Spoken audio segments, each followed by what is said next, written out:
أعوذ بالله من الشيطان الرجيم. بسم الله الرحمن الرحيم. ألف لام را، تلك آيات الكتاب المبين. إنا أنزلناه قرآنا عربيا لعلكم تعقلون. نحن نقص عليك أحسن القصص بما أوحينا إليك هذا القرآن وإن كنت من قبله لمن الغافلين. إذ قال يوسف لأبيه يا أبت إني رأيت 11 كوكبا والشمس والقمر رأيتهم لي ساجدين. قال يا بني لا تقصص رؤياك على إخوتك فيكيدوا لك كيدا إن الشيطان للإنسان عدو مبين. وكذلك يجتبيك ربك ويعلمك من تأويل الأحاديث ويتم نعمته عليك وعلى آل يعقوب كما أتمها على أبويك من قبل إبراهيم وإسحاق إن ربك عليم حكيم. لقد كان في يوسف وإخوته آيات للسائلين إذ قالوا ليوسف وأخوه أحب إلى أبينا منا ونحن عصبة إن أبانا لفي ضلال مبين. اقتلوا يوسف أو اطرحوه أرضا يخل لكم وجه أبيكم وتكونوا من بعده قوما صالحين. قال قائل منهم لا تقتلوا يوسف وألقوه في غيابة الجب يلتقطه بعض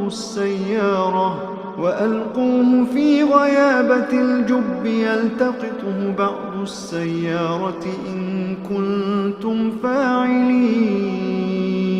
قالوا يا أبانا ما لك لا تأمنا على يوسف وإنا له لناصحون.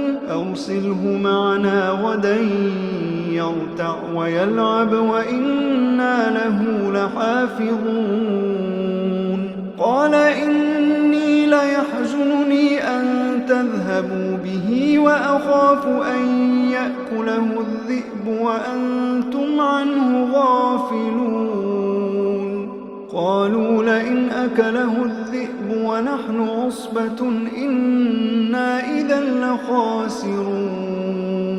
فلما ذهبوا به وأجمعوا أن يجعلوه في غيابة الجب وأوحينا إليه لتنبئنهم بأمرهم هذا وهم لا يشعرون. وجاءوا أباهم عشاء يبكون. قالوا يا أبانا إنا ذهبنا نستبق وتركنا يوسف عند متاعنا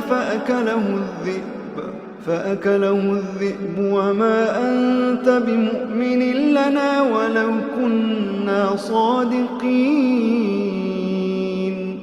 وجاءوا على قميصه بدم كذب قال بل سولت لكم أنفسكم أمرا فصبر جميل والله المستعان على ما تصفون.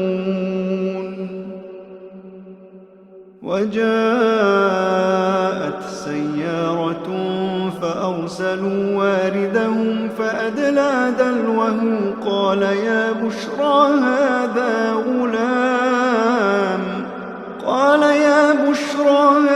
غلام وأسروه بضاعة والله عليم بما يعملون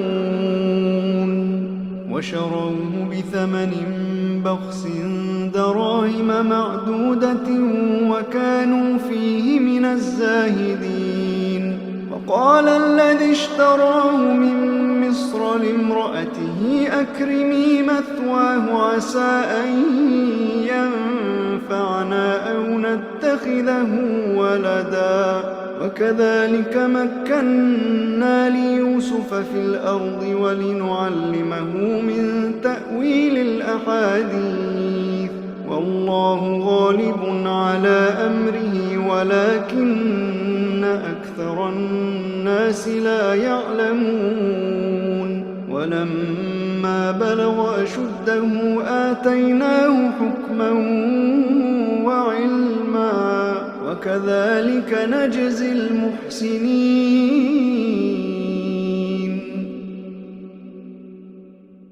وراودته التي هو في بيتها عن نفسه وغلقت الأبواب وقالت هيت لك قال معاذ الله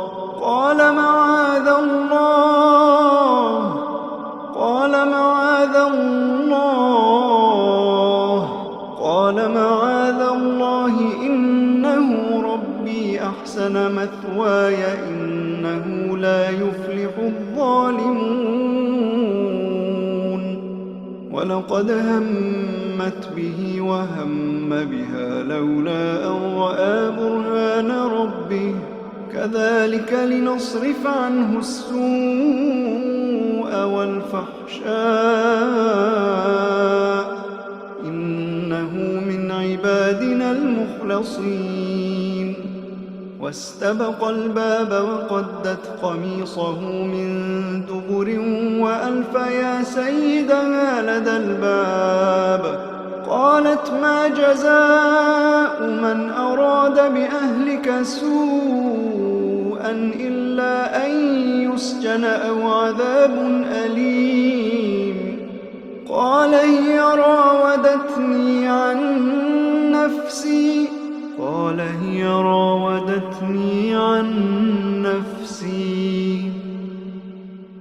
وشهد شاهد من أهلها إن كان قميصه قد من قبل فصدقت وهو من الكاذبين وإن كان قميصه قد من دبر فكذبت وهو من الصادقين فلما رأى قميصه قد من دبر قال إنه من كيدكن إن كيدكن عظيم يوسف أعرض عن هذا واستغفري لذنبك إنك كنت من الخاطئين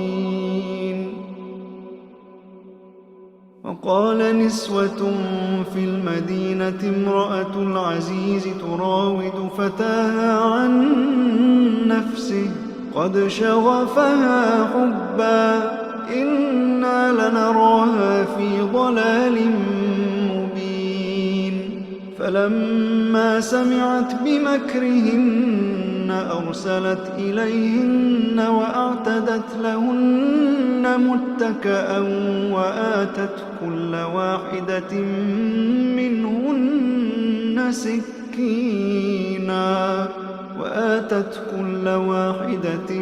منهن سكينا وقالت اخرج عليهن فلما رأينه أكبرنه وقطعن أيديهن وقلن حاش لله ما هذا بشرا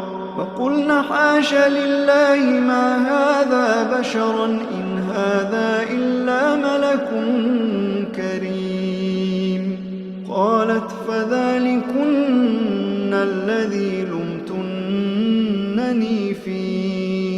ولقد راودته عن نفسه فاستعصم ولئن لم يفعل ما آمره ليسجنن وليكونن من الصاغرين قال رب السجن أحب إلي مما يدعونني إليه وإلا تصرف عني كيدهن أصب إليهن وأكن من الجاهلين فاستجاب له ربه فصرف عنه كيدهن إنه هو السميع العليم ثم بدا لهم من بعد ما رأوا الآيات ليسجننه حتى حين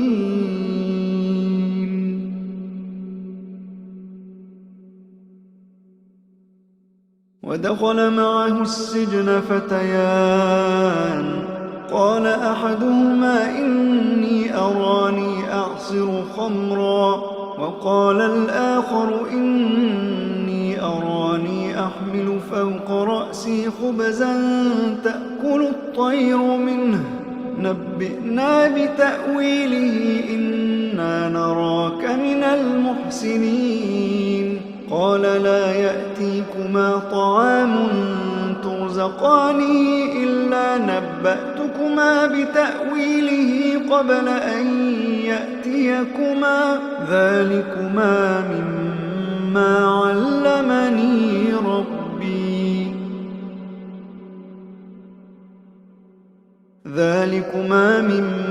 علمني ربي إني تركت ملة قوم لا يؤمنون بالله وهم بالآخرة هم كافرون واتبعت ملة آبائي إبراهيم وإسحاق ويعقوب ما كان لنا أن نشرك بالله من شيء ذلك من فضل الله علينا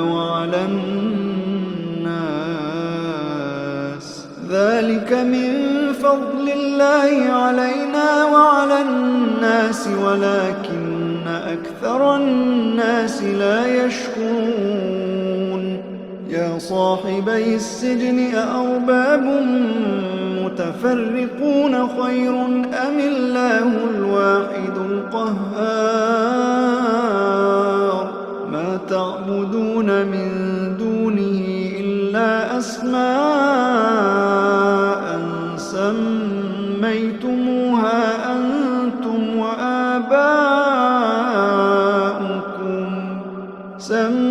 سميتموها أنتم وآباؤكم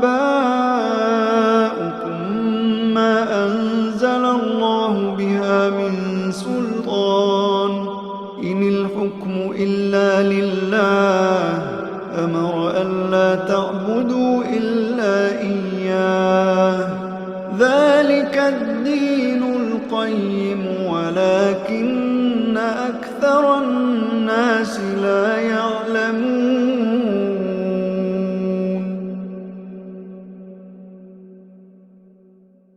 يا صاحبي السجن أما أحدكما فيسقي ربه خمرا وأما الآخر فيصلب فتأكل الطير من رأسه قضي الأمر الذي فيه تستفتيان وقال للذي ظن أنه ناج منهما اذكرني عند ربك فأنساه الشيطان ذكر ربه فلبث في السجن 9 سنين وقال الملك إني أرى 7 بقرات سمان يأكلهن 7 عجاف و7 سنبلات خضر وأخر يابسات يا أيها الملأ أفتوني في رؤياي إن كنتم للرؤيا تعبرون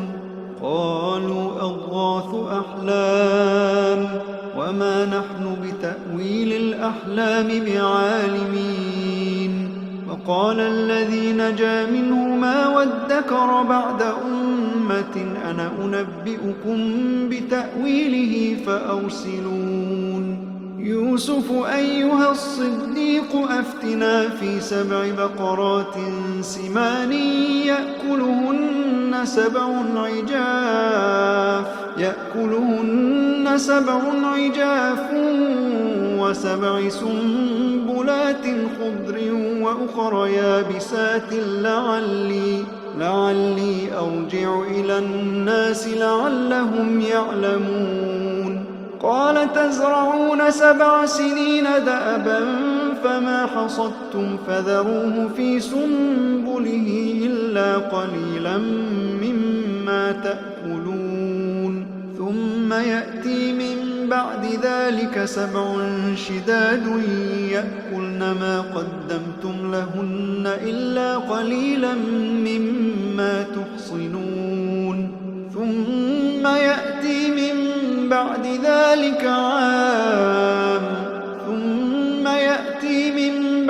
ذلك عام فيه يغاث الناس وفيه يعصرون.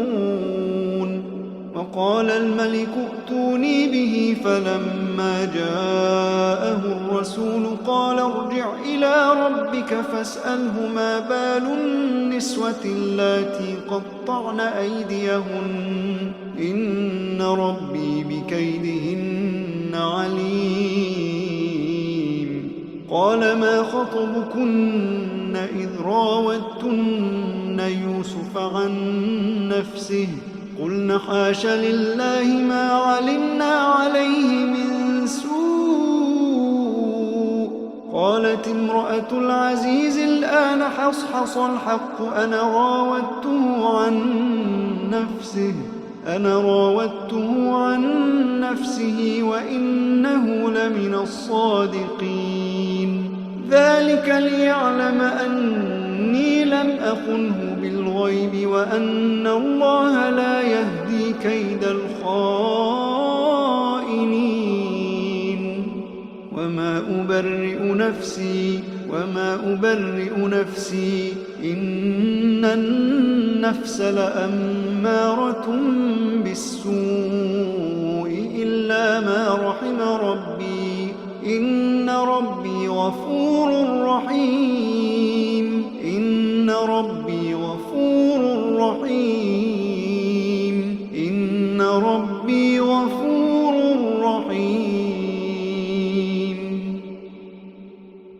وقال الملك ائتوني به أستخلصه لنفسي فلما كلمه قال إنك اليوم لدينا مكين أمين.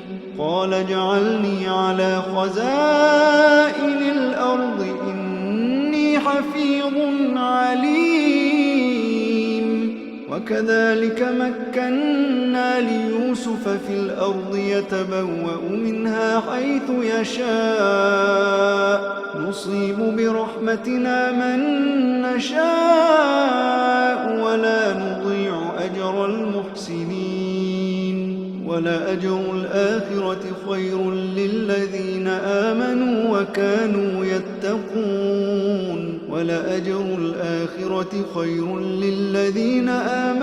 وكانوا يتقون. وجاء إخوة يوسف فدخلوا عليه فعرفهم وهم له منكرون.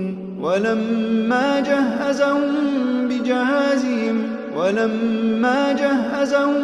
بجهازهم قال ائتوني بأخ لكم من أبيكم ألا ترون أني أوفي الكيل وأنا خير المنزلين.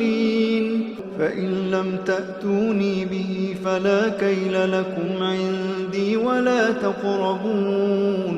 قالوا سنراود عنه أباه وإنا لفاعلون. وقال لفتيانه اجعلوا بضاعتهم في رحالهم لعلهم يعلمون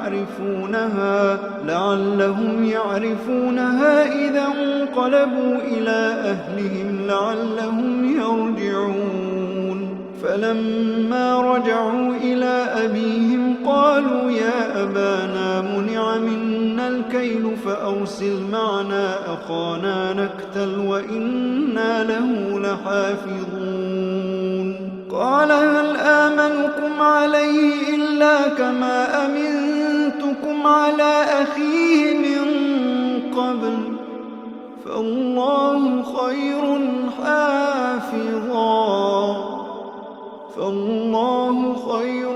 حافظا وهو أرحم الراحمين.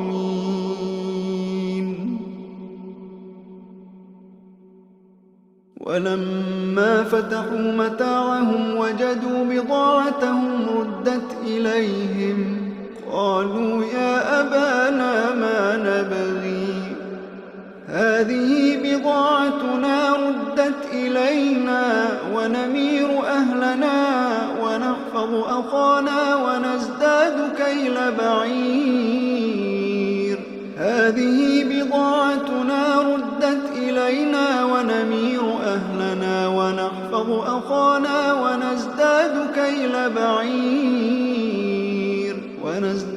كيل بعير ذلك كيل يسير قال لن أرسله معكم حتى تؤتون موثقا من الله لتأتونني به إلا أن يحاط بكم فلما آتوه موثقهم قال الله على ما نقول وكيل وقال يا بني لا تدخلوا من باب واحد وادخلوا من أبواب متفرقة وما أغني عنكم من الله من شيء إن الحكم إلا لله عليه توكلت وعليه فليتوكل المتوكلون ولما دخلوا من حيث أمرهم أبوهم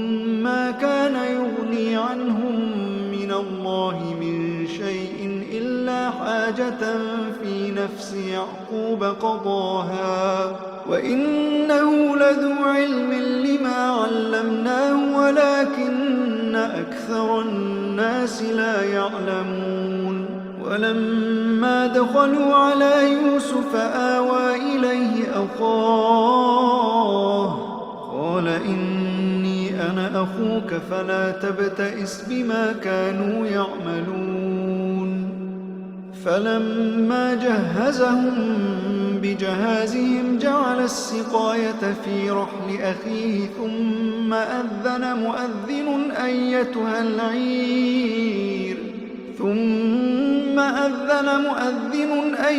العير إنكم لسارقون قالوا وأقبلوا عليهم ماذا تفقدون قالوا نفقد صواع الملك ولمن جاء به حمل بعير وأنا به زعيم قالوا تالله لقد علمتم ما جئنا لنفسد في الأرض وما كنا سارقين قالوا فما جزاؤه إن كنتم كاذبين قالوا جزاؤه من وجد في رحله فهو جزاؤه كذلك نجزي الظالمين فبدأ بأوعيتهم قبل وعاء أخيه ثم استخرجها من وعاء أخيه كذلك كدنا ليوسف ما كان ليأخذ أخاه في دين الملك إلا أن يشاء الله كذلك كدنا ليوسف ما كان ليأخذ أخاه في دين الملك إلا أن يشاء الله نرفع درجات من وفوق كل ذي علم عليم. قالوا إن يسرق فقد سرق أخ له من قبل فأسرها يوسف في نفسه ولم يبدها لهم قال أنتم شر مكانا والله أعلم بما تصفون. قالوا يا أيها العزيز إن له أبا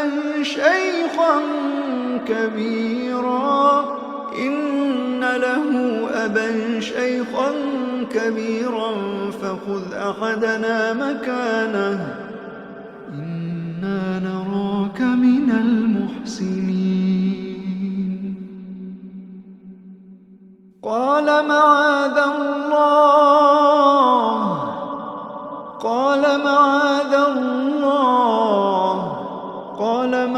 الله أن نأخذ إلا من وجدنا متاعنا عنده إنا إذا لظالمون. فلما استيئسوا منه خلصوا نجيا قال كبيرهم ألم تعلموا أن أباكم قد أخذ عليكم موثقا من الله ومن قبل ما فرطتم في يوسف فلن أبرح الأرض حتى يأذن لي أبي أو يحكم الله لي وهو خير الحاكمين. ارجعوا إلى أبيكم فقولوا يا أبانا إن ابنك سرق وما شهدنا إلا بما علمنا وما كنا للغيب حافظين. واسأل القرية التي كنا فيها والعير التي أقبلنا فيها وإنا لصادقون. قال بل سولت لكم أنفسكم أمرا فصبر جميل عسى الله أن يأتيني بهم جميعا إنه هو العليم الحكيم. وتولى عنهم وقال يا أسفا على يوسف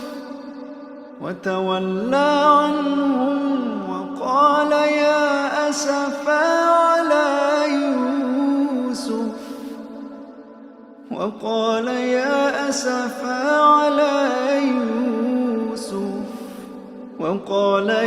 أسفا على يوسف وابيضت عيناه من الحزن فهو كظيم.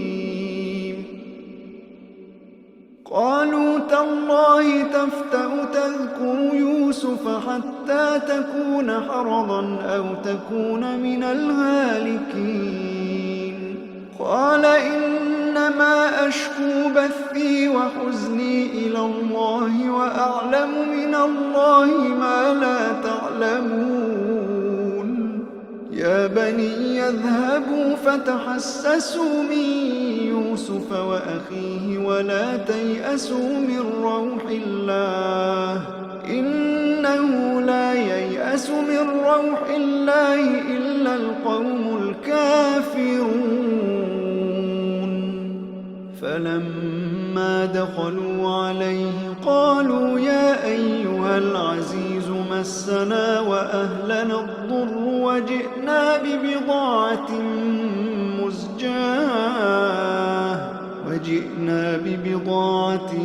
مزجاة فأوف لنا الكيل وتصدق علينا إن الله يجزي المتصدقين.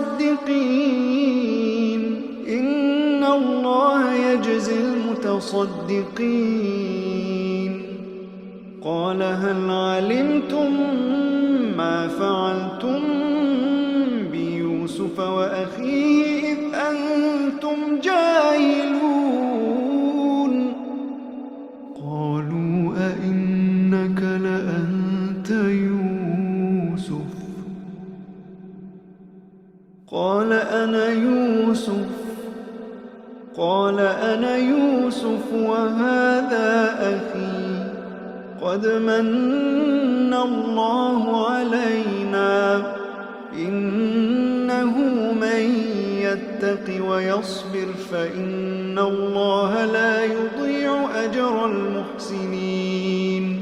قالوا تالله لقد آثرك الله علينا وإن كنا لخاطئين.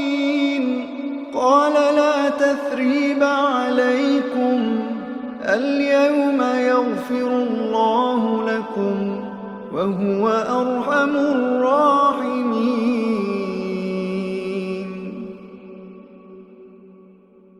اذهبوا بقميصي هذا فألقوه على وجه أبي يأت بصيرا وأتوني بأهلكم أجمعين. ولما فصلت العير قال أبوهم إني لأجد ريح يوسف لولا أن تفندون. قالوا تالله إنك لفي ضلالك القديم. فلما أن جاء البشير ألقاه على وجهه فارتد بصيرا. قال ألم أقل لكم إني أعلم من الله ما لا تعلمون. قالوا يا أبانا استغفر لنا ذنوبنا إنا كنا خاطئين. قال سوف أستغفر لكم ربي إنه هو الغفور الرحيم. فلما دخلوا على يوسف آوى إليه أبويه وقال ادخلوا مصر إن شاء الله آمنين. ادخلوا مصر إن شاء الله آمنين. ورفع أبويه على العرش وخروا له سجدا وقال يا أبت هذا تأويل رؤياي من قبل قد جعلها ربي حقا وقد أحسن بي إذ أخرجني من السجن وجاء بكم من البدو من بعد أن نزغ الشيطان بيني وبين إخوتي إن ربي لطيف لما يشاء إنه هو العليم الحكيم. رب قد آتيتني من الملك وعلمتني من تأويل الأحاديث فاطر السماوات والأرض أنت ولي في الدنيا والآخرة توفني مسلما وألحقني بالصالحين. ذلك من أنباء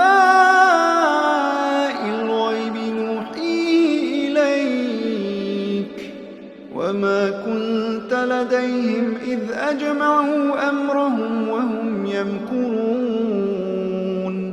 وما أكثر الناس ولو حرصت بمؤمنين وما تسألهم عليه من أجر إن هو إلا ذكر للعالمين. وكأي من آية في السماوات والأرض يمرون عليها وهم عنها معرضون.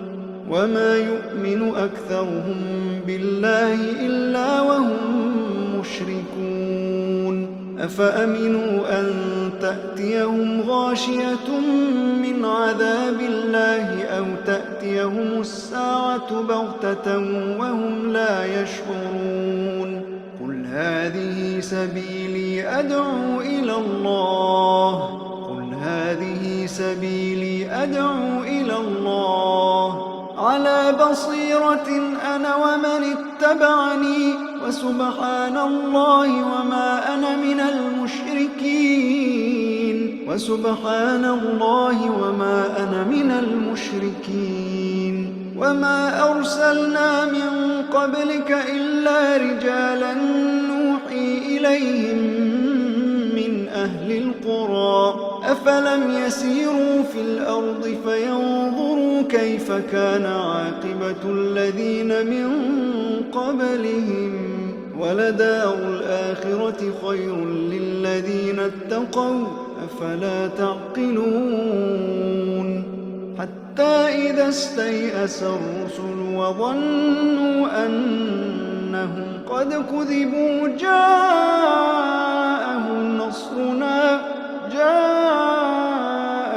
نصرنا فنجي من نشاء ولا يرد بأسنا عن القوم المجرمين. لقد كان في قصصهم عبرة لأولي الألباب